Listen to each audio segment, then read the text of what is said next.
Alright guys, so I tell you when you come at Bowes, you just expect anything. You can find any of our top cricketers showing up. Bowes is right here.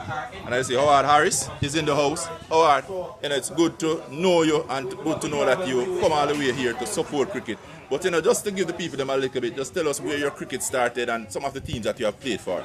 So we get to you, My cricket started in Content Gardens, Orchard Center. I play for Content Garden, I play for Center, I play for Lodge, play for Neath Mountain in St. Elizabeth, Chocolate Hole in St. Elizabeth, play for Artis in St. Thomas.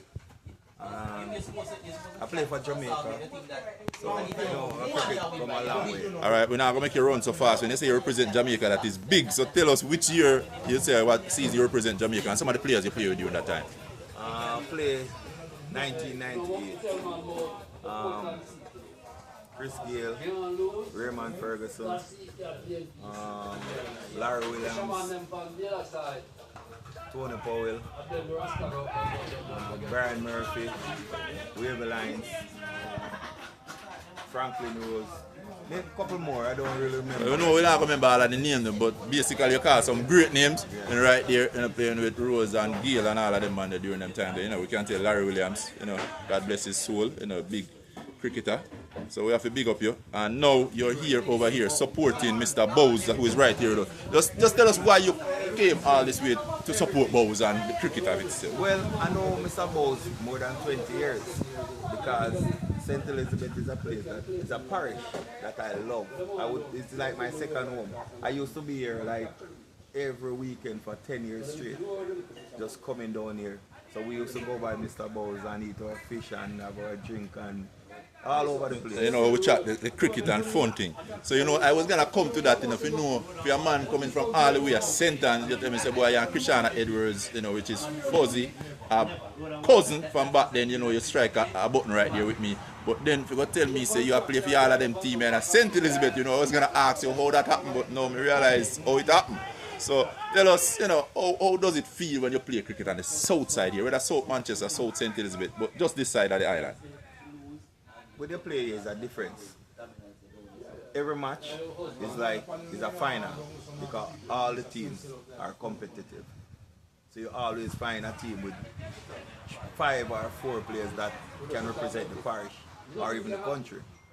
So when you play cricket here, it's like every match you play in a final. So that show you that the cricket at this parish is on a higher level than many other parishes.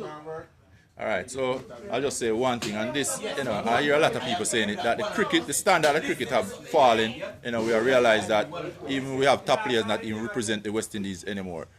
We're going to start with Jamaica. What do you think is happening in Jamaica? Why the cricket is not at the level where we'd like to see it?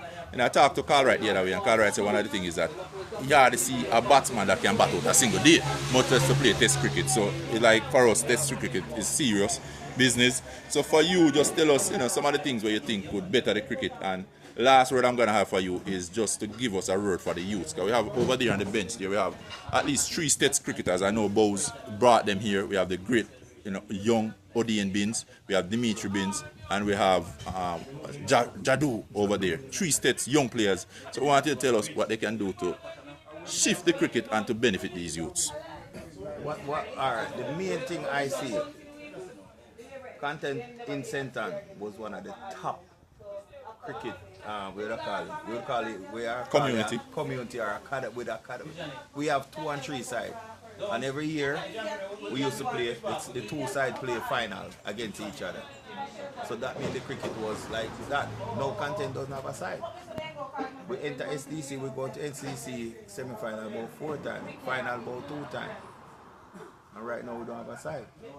What is causing that? Causing the problem is we need back the cricket in the school. But what the problem that I see in most of the schools is the coaches. I don't think you can have a coach that never played cricket, teach cricket. Not a good thing for the what you're going to teach you. So that's why I think right now in most of the schools, the cricket deteriorating. So what I always want to do, I always want to keep like a cricket clinic, like on holidays. But the most time I always want to keep it cannot work because that's the time where they're studying to go back to school. And then the other time when SBC and all those, that's really coming now. Sometimes the kids them all over because holiday, you know, people gonna spend time here with family, they're going overseas. So some of the youth them that maybe you would like to have in the clinic won't be there. So that is one of the things that I think, you know, making the cricket not reaching where or not seeing the cricketers, the young cricketers coming up through high school or primary school. All right, with that, not having the cricket in the school and so forth, for these youngsters now, as I said, 3 of them over there on the bench, you know, what would you tell them that could help to develop them personally? So if the cricket not been playing the way it should play, but at least you have the love for the game and so forth. This, I think, that Bose put on a good venture for them, for Bose invite them to come and play here. So for you, what message you have for these youths? Well, the first thing I will tell them that, friends, that's one of the things that mash you up. Friends, you going one way and friends taking it the other way. It don't work. You have to train hard, eat healthy. That's one thing. That's 2 things. And your mind. If you don't focus, you're not going to reach anywhere. So at the end of the day, what you have to do, if you don't have somebody to bowl to you, use a sack. Or you just run with the bat or do some exercise or something that keep you focused on cricket. Alright, I must say, for a long time, this is the best encouragement I've heard for the youth. So you have touched 3 serious areas. You talk about the physical part of it, which is training. You don't need a man to come and tie up a bag and you knock it around. You don't need somebody else. You have to run down the road. You say, forget about the friends going one way. You have a particular direction you want to go to achieve your goal. Just keep your head steady and focus, because you talk about the mental part of it, the brain part of it, the mindset part of it, and then you talk about the fact that it's about self-care, your nutrition, how you eat, take care of yourself. Boy, I can't ask you better for the youths. Them. Thank you very much, and thanks for coming out and support the great Bose. Bose, big up yourself. Yeah, man, no problem. All right, you see it there. One Bose, one community, one cricket. All right, blessing.